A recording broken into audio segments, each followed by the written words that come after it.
Magapanginganghang bagong suryanan sa syudad sa Naga adunay unique nga disenyo.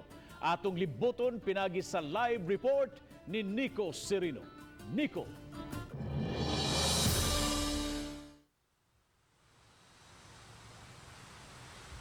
Yes, Bob, tungod kay anapa mata sa pandemya karon, gusto nga masiguro ang City Government of Naga nga mapatuman gihapon ang tanang health and safety protocols labi na sa mga gustong mobisita ning ilang bag-ong atraksyon sa Dakbayan. Sukad ma-inaugurate pipila ka semana ang nakalabay, midagsa gyud ang mga tao dinhi sa Naga Park and Boardwalk aron sa pagduaw sa mga atraksyon dinhi labi na kining ilang bag-o nga lusa diri nga pasilong sa Naga. Mo kini ang bagong atraksyon dinhi sa Naga sa ilang plaza nga gi-develop sa nabantog nga designer nga si Kenneth Cobonpue. Ginama ni siya, Bob, sa mga interlocking nga mga rings ug ang highlight niini ang ila mismo nga fountain nga maoy nakapa-excite sa mga bisita ug mga tumatan-aw dinhi sa Naga Park and Boardwalk. Matod ni Mayor Christine Vanessa Chong, limitahan ra nila sa tag 50 ka tawo matag higayon ang makabisita diri mismo sa ilang park aron makontrolar ang pagsud sa mga tao diri gid mismo sa gitawag nga pasilong sa Naga. Sa pagkakaroon sirado pa kini sa general public apan mahimo sila sugod karong simanaha og sectoral visit sa lain-lain nga mga sektor nga buot mo bisita gi-schedule lang una dinhi sa pasilong sa Naga aron sab nga makasuroy ang mga tao. Kining pasilong sa Naga nahimutang ra gyud dinhi sa complex sa Barangay Poblasyon, haduol ra sa City Hall sa Naga, haduol sa Museo Naga, ingon man sa nabantog na sab nga boardwalk nga suroyanan sa pamilya o mga managhigalaay dinhi sa lungsod. Atong paminawon ang tipik sa pamahayag ni Mayor Christine Chong kabahin ni ilang bag-ong atraksyon.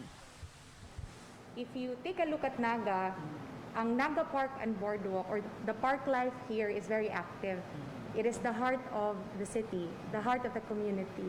So, amo lang ning gi-enrich pa ang park life where the families, friends, and loved ones maka-experience o memories diri.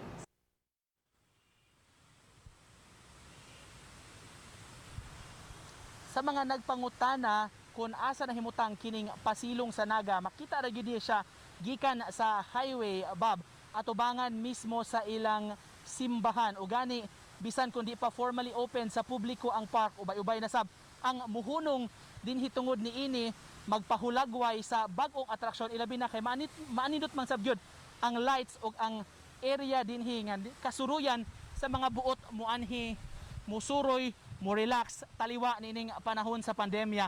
Makita din sa park ay lang daw Zen inspired nga garden, puno sab ni siya sa mga lights, doon na siya mga walkways nga mamahimong kasuruyan sa mga tao palibot ning maong ilang fountain dinhi nga mo'y sentro gyud sa atraksyon dinhi sa ilang gitawag nga pasilong sa Naga. Kung ganong pasilong pasabot ni Mayor Chong tungod kay kining makahoy diri mamahimo masad nga kapasilungan gyud sa mga tao aron nga sila mo relax sa ilang adlaw-adlaw nga mga gimbuhaton.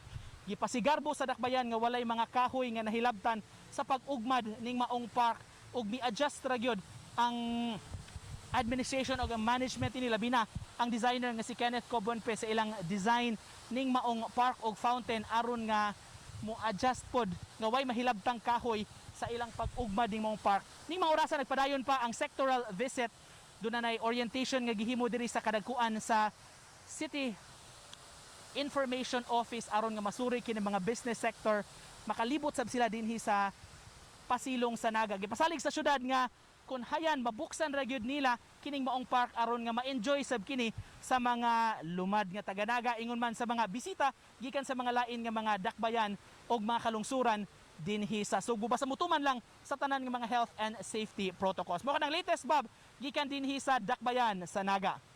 Thank you so much, Nico Serino, live gikan sa City of Naga, Cebu.